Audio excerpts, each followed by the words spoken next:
सोचिए आपके मोहल्ले में रोज आवाज लगाने वाला कबाड़ी वाला अगर अचानक से गायब हो जाए और अगली ही रात उसकी डरावनी आवाज आपके मोहल्ले में, आपकी गली में गूंजने लगे, तो आप घर से बाहर निकलकर देखेंगे या घर के अंदर ही दरवाजा बंद करके कांपने लगेंगे।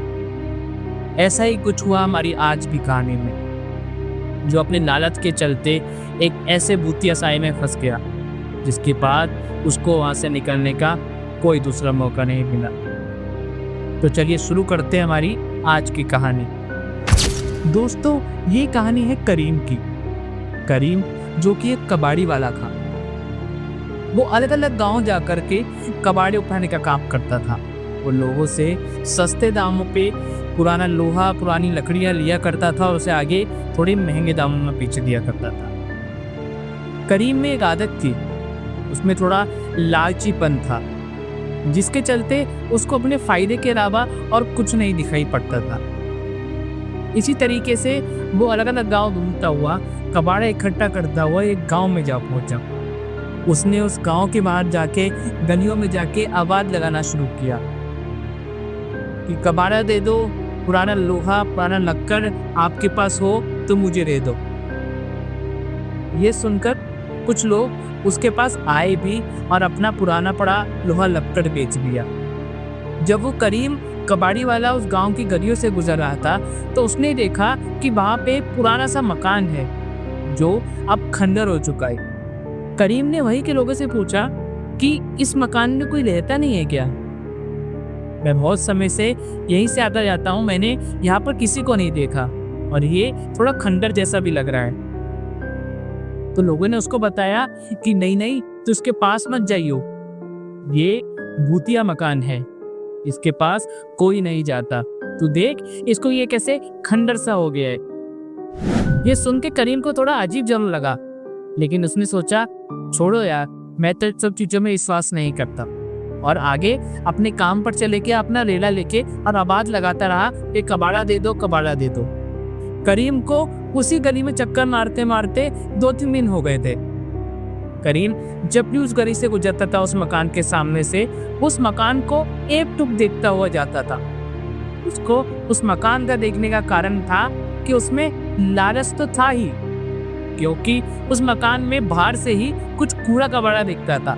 तो करीम का ये मानना था कि यार इसमें से थोड़ा मेरा फायदा हो जाएगा, मुझे पैसे देने की जरूरत नहीं पड़ेगी और एक कबाड़ मुझे मिल जाएगा और मैं आगे इसे महंगे दामों में बेच दूंगा। तो यही सोच के उस मकान के पास आके अपनी रेडी धीरे कर लेता था और धीरे धीरे उस मकान को देखता हुआ चला जाता था। फिर एक दिन करीम ने सोचा कि क्यों ना मैं आज रात को अकेला इस घर के पास आता हूँ, इस मकान के पास आता हूँ और जितना भी कबाड़ा मेरे को मिले वो इकट्ठा करके मैं आगे इसे बेच दूंगा। यह सोचकर उसी रात करीम एक टॉर्च लेकर के उस मकान के अंदर घुस पे चढ़ पड़ा। जैसे ही करीम उस मकान के अंदर गया तो उसे अजीब सा महसूस हुआ, उसके शरीर में रोंगटे से खड़े हो गए। लेकिन करीम ने अपने लालच के चलते कुछ नहीं सोचा, वो आगे बढ़ता चले गया और धीरे धीरे सामान उठाना शुरू कर दिया। वहां से जो पुराना लोहा, लकड़ी पड़ी थी वो उठाना शुरू कर दिया। करीम ये सब सामान उठा ही रहा था कि उसे बाहर से एकदम से आवाज आई। करीम ने एकदम से मुड़ के देखा तो उसने सोचा कि छोड़ो यार, ये तो खिड़की दरवाजों की आवाज होगी। यह सोच के करीम वापस से अपने काम में लग गया। इतने में ही जिस कमरे में करीम सामान उठा रहा था, उसी कमरे के कोने से एक अंधेरी सी परछाई उसके पास से होके गुजरी, जिससे वो डर सा गया। उसका खून बिल्कुल सूख सा गया, उसकी आंख और मुंह दोनों ही बहुत बड़े खुलने लगे, जैसे वो बहुत डर गया। अब करीम के पसीने पसीने छूट रहे थे। करीम समझ गया कि हो ना हो यहाँ के लोग सही बोलते थे कि यहाँ पे कुछ ना कुछ तो है। यह सोच के करीम एकदम से उठा और जिस कट्टे में उसने सामान डाला था वो लेके बाहर की तरफ भागने लगा। लेकिन उस दिन करीम अपनी लेडी लेके नहीं आया था, वो उसके पास रखी एक पुरानी साइकिल लेके आया था कि वो फटाफट वहां से सामान लेके चलता बने। दोस्तों, लेकिन मैंने अभी तक आपको यही नहीं बताया कि वो मकान इतने टाइम से क्यों खंडर पड़ा था। हुआ ये था कि वहाँ पे एक लड़की रहा करती थी, जो कि एक लड़के के प्यार में पड़ गई थी। उस लड़के ने उसको धोखा दे दिया, जिसके चलते उसने फांसी लगाकर वहीं उस घर में जान दे दी, जिसके बाद उस मकान में कभी कोई रहने नहीं आ रहा। यह डर के मारे कि यार यहाँ पर कोई फांसी लगा के मरा है, हम यहाँ कैसे रह सकते हैं। लेकिन करीम तो लालची था, उसने ये सब नहीं सोचा। अब जब करीम अपनी साइकिल उठा के तेजी से पेंडल मारता हुआ चलता चला गया, उसको लगभग इस घर से दूर गए हुए 500 मीटर ही हुए होंगे, तो वो जिस भी स्ट्रीट लाइट के पास से गुजरता, वो स्ट्रीट लाइट ऑटोमेटिक बंद हो जाती। फिर वो आगे जाता तो पीछे वाली स्ट्रीट लाइट जो बंद हुई थी वो ऑटोमेटिक जल जाती, और जहां वो पहुंचा था वो स्ट्रीट लाइट ऑटोमेटिक बंद हो जाती। करीम ये सब देखकर और डर चुका था। करीम ने सोचा कि यह पहले तो उसके साथ कभी नहीं हुआ, लेकिन आज ऐसा क्यों हो रहा है। उसकी साइकिल की स्पीड उसने और तेज कर दी। करीम फटाफट पेंडल मारता गया और आने जाने की कोशिश करने लगा। थोड़ी दूर जाने के बाद उसे उसकी साइकिल थोड़ी भारी सी महसूस होने लगी।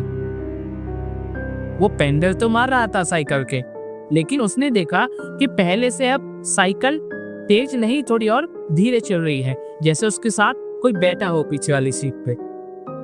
उसने पीछे मुड़ के देखा तो पीछे कोई नहीं बैठा था। वो उतरा साइकिल से, उसने चेन चेक करी कि चेन में तो कोई दिक्कत नहीं है, तो चेन में भी कोई दिक्कत नहीं। उसने फिर साइकिल पे चढ़कर साइकिल चलाना शुरू किया, तो उसे वापस महसूस होने लगा जैसे उसके साथ कोई बैठा हुआ है। उसके कान में एक हल्की सी आवाज आ रही थी। उसको एकदम से सुनाई दिया कि कोई उससे कह रहा है, ये सामान मेरा है, इसे तो क्यों लेके गया। उसने फिर पीछे घूमते देखा, लेकिन उसे फिर से कुछ नहीं दिखा। उसने सोचा कि क्या पता ये साइकिल मैंने बहुत टाइम से इस्तेमाल नहीं की, इससे थोड़ी टाइट चल रही हो। लेकिन सच्चाई तो यह थी कि अब वो लड़की की आत्मा उसके साथ ही उसके साइकिल में जा रही थी। ऐसे करते करते वो थोड़ा और आगे निकला ही था, उसको पीछे से चूड़ियों की आवाज आई, और जैसे उसने पीछे घूम के देखा तो उसने देखा उसके साइकिल पर एक लड़की बैठी हुई है, जिसके गर्दन से खून निकल रहा है। यह देख के करीम घबरा गया और वो वहीं पर बेहोश हो गया। अब वो पूरी रात वहीं पर पड़ा रहा। सुबह आसपास के गांव वालों ने उसे देखा और उसे ले जाकर हॉस्पिटल में भर्ती कराया। हॉस्पिटल में जाने के 2 घंटे बाद करीम को होश आया, तो करीम सिर्फ एक ही चीज बोल रहा था कि मैं उस मकान में गया और मैंने किसी को देखा। आगे से मैं कभी लालच नहीं करूंगा, कभी बिना पूछा हुआ कबाड़ा नहीं उठाऊंगा। वो बहुत डर चुका था। डॉक्टर ने उसका इलाज तो किया, उसको दवाई वगैरह दी।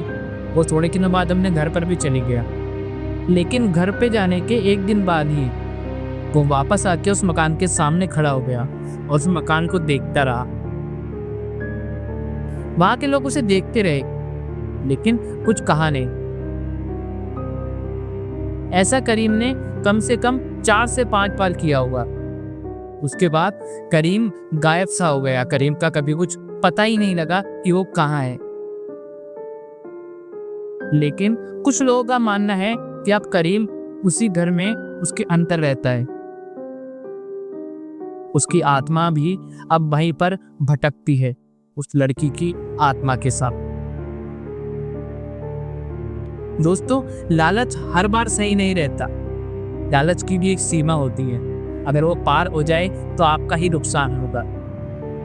दोस्तों, अगर आपको हमारे चैनल पे हमारी कहानी अच्छी लगती है तो आपका सपोर्ट आप हमारे चैनल को सब्सक्राइब करके ही दिखा सकते हैं। हमारी वीडियोस को लाइक करें। अगर आपको हमारी वीडियोस में कुछ पसंद ना पसंद हो तो उसको कमेंट पर भी लिख दें। आज के लिए बस इतना ही। अगली कहानी जल्द ही लेकर आऊँगा। जय हिंद।